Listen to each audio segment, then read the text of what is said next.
The one thing I will say that the past 50 years has given me is I would say that nothing in this world works the way you think it does.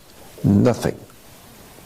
Governments do not operate the way you think they do. Banks do not do what you think they do. The police department is not here for what you think it is. Nothing in your world works the way you think it does.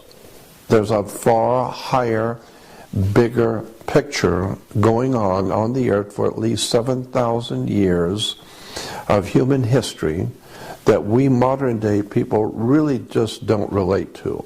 All we know is what we live with today.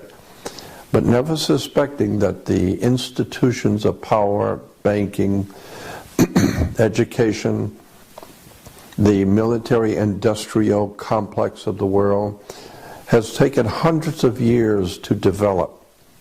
And over these last hundreds of years, great governments have come into being. Our great country of America, the United States of America, which was the first time on the history of the earth that a people rose up to demand their freedom and impacted the whole world. Because there's never been a time, I don't care when you look back and how far back you go into history, never been a time when the people of any country have ever raised up to declare their freedom. It's never happened. And that's what made America so interesting and so provocative back in the 1800s, is that Americans decided they wanted to be free. So what a clever idea that was. No one had ever tried that before.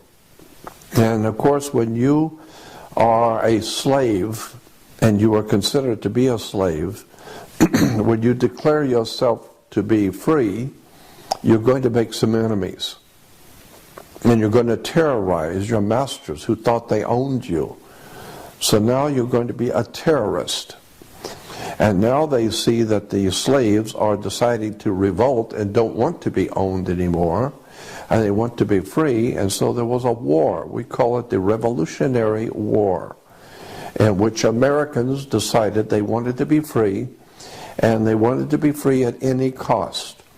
And so there was a great war that started in our country against our enslavers, which was Europe. Now, if you keep in mind that for at least 2,300 years, Rome has dominated Europe. First of all, obviously, under the Caesars of Rome.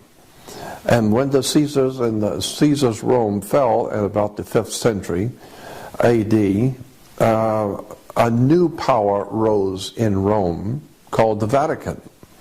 Well, the Vatican simply took over the position of Caesar of Rome.